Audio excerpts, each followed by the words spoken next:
আসসালামু আলাইকুম সবাইকে, মাছ ভাইয়ের পক্ষ থেকে আমি রাকিব আপনাদের মাঝে আবারও নতুন একটা ভিডিও নিয়ে আসছি। আমরা এখন আছি একদম হাওরের মাঝখানে। দেখতেই পাচ্ছেন এখানে ভাইরা হচ্ছে কাজ করতেছে, মেশিন অলরেডি লাগাই দিছে, পানি সেচতেছে আর হচ্ছে এই কচুরি পানাগুলা উঠাচ্ছে উপরে।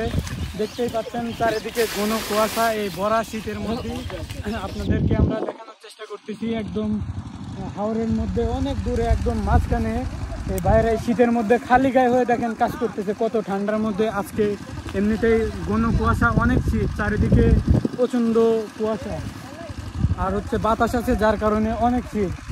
তো এখানে অনেক বড় ডেরা, এর মধ্যে আপনার হচ্ছে অনেক বড় বড় মাছ পাবেন, দেশি যারা হচ্ছে দেশি বড় বড় কই, শোল আর হচ্ছে শিং এবং বোয়াল।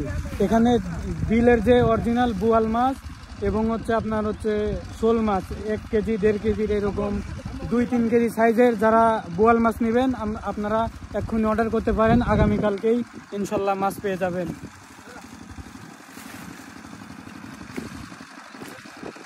এরাও এই ভাইরা হচ্ছে আমাদের টিম মেম্বার, এই কচুরি পানাগুলো উপরে উঠাচ্ছে যাতে পানিগুলো হচ্ছে একদম, এই পানি দেখতেছেন একদম যত ফ্রেশ, কিন্তু পানির গভীরতা অনেক বেশি। এর নিচে কিন্তু অনেক বড় বড় বোয়াল মাছ, পাঙাশ মাছ, শোল মাছ, দেশি যে ছোট থেকে বড় সব মাছগুলাই আছে।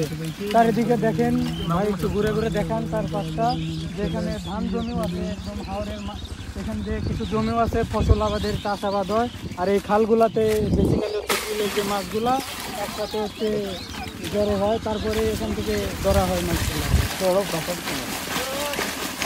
আগামীকালকে ইনশাল্লাহ আপনাদেরকে আবার আমরা যখন মাছগুলো ধরবো সরাসরি আপনাদের দেখেন কচুরি পানা উঠাইতে উঠাইতে একদম রানিং অবস্থায় বড় ভাই একটা কই মাছ ধরছে অলরেডি হাতে। মাশাআল্লাহ, মাছটা কিন্তু অনেক বড়, মিডিয়াম সাইজ মোটামুটি, কালারটাও কিন্তু একদম চমৎকার। ঠিক আছে, মাছটা ছেড়ে দিল, কারণ একটা মাছ দিয়ে কিছু হবে না, কালকে অনেকগুলা মাছ একসাথে ধরতে হবে, মানে সবগুলা।